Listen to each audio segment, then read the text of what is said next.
Hey, this is Jeff Challen, one of the CS125 instructors. Today I'm going to walk you through the steps required to install Eclipse. Eclipse is an important part of the environment that you're going to use to complete the problem sets, the MPs, and to participate in lab section in CS125. There will be other walkthroughs, but this one is focused specifically on getting Eclipse installed. So Eclipse is the tool that we're going to use to write, debug, and test submit our software for this class. Now, Eclipse can be a little bit tricky to get installed, but we've had some luck with a couple of strategies that we're going to walk through for you. Now, at this point in time, the latest version of Eclipse, which is the one that you should be using, is called Eclipse Oxygen. So please make sure that you have that installed. If you have an older version already installed because you've done some Java development on your machine in the past, you probably want to think about upgrading. Now, I don't have a Windows machine, so I can't vouch for these instructions. However, there's a very nice tool that actually is developed by a friend of mine called Ninite or Ninite, and we've had good success with using that this morning to help students install Eclipse. So what you do if you have a Windows machine, here's what I would suggest. Go to ninite.com, scroll down here to the bottom, and you're going to select two applications. One of the applications you're going to select is the Java JDK x64-8. Now, it's very likely that you have a 64-bit machine, but if you know that you don't have a 64-bit machine, then you need to install the 32-bit Java JDK right here. So I'm going to select this, and then I'm also going to select Eclipse.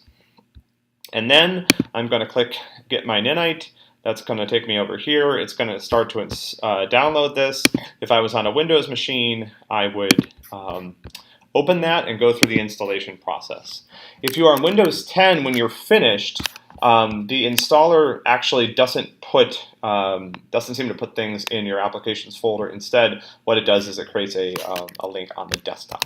But on Windows, this is by far the easiest way that we've found to install Eclipse, because it allows you to install both Eclipse and the JDK at the same time, and you know that both of the versions are up to date. So hopefully on Windows that just solves all your problems. On Mac, unfortunately, there are two steps to doing this. This may be the first time in recorded human history that installing something on a Mac is actually more difficult than installing something on a Windows machine. To install things on a Mac, there are two steps. The first step is you need to install the Java Software Development Kit. So this contains the compiler and source code required to build Java applications.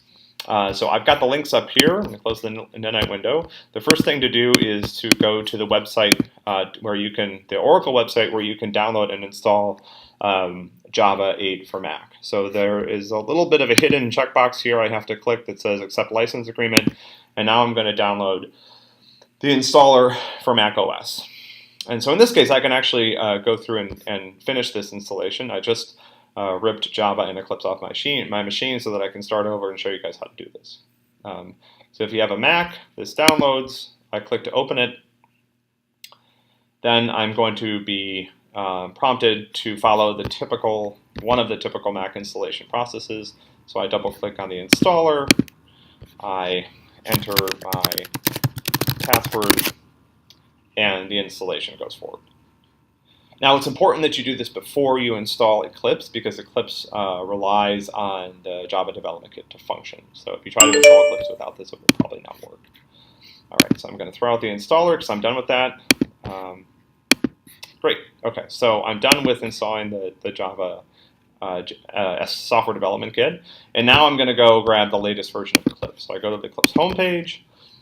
There's a download link over here.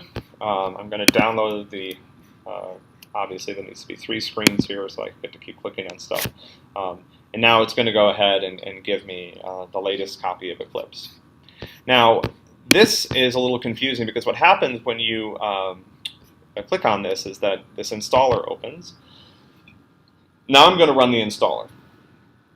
Now, it's an application downloaded through the internet, but I'm pretty confident that this is something I want to do. So now the Eclipse installer fires up, and it's obviously going to think for a moment. When I get to this page, I want to make sure that I choose the Eclipse IDE for Java developers. That should be the first option. Now here's an important point. So you'll notice here that this is going to install things into my home directory. I wish I could zoom in a little bit here, but this says users challenge Eclipse Java Oxygen. That's where things are going to go. I'm going to let it install there, but one of the consequences of this is that when I look for Eclipse in my applications folder, I'm not going to find it when the installer completes. Now you have two options. One is that you can just run it out of that directory, but you probably want it in your applications folder with the rest of the applications on your system. If I click launch, it will run and it should start up and I should be all done. But instead what I'm going to do is I'm going to go over here. That's okay. No, I don't want to launch it right now. I'm going to go into the Finder and then I'm going to go Home. And you'll see down here, let me make this a little bit bigger, that I have a new directory right here called Eclipse that was created today. Inside there's a subdirectory called Java Oxygen. That's the version that I installed. And inside there is the actual application that I want to run. Now, again, if I want this in my applications folder, what I need to do is move it, drag it down here into the applications folder. Now, when I click here, I've got Eclipse, and it should open up fine. So that's the suggested way to install things on a Mac. Unfortunately, I don't have access to and this is the typical sort of Eclipse startup dialog, and we kind of know that things are working okay at that point.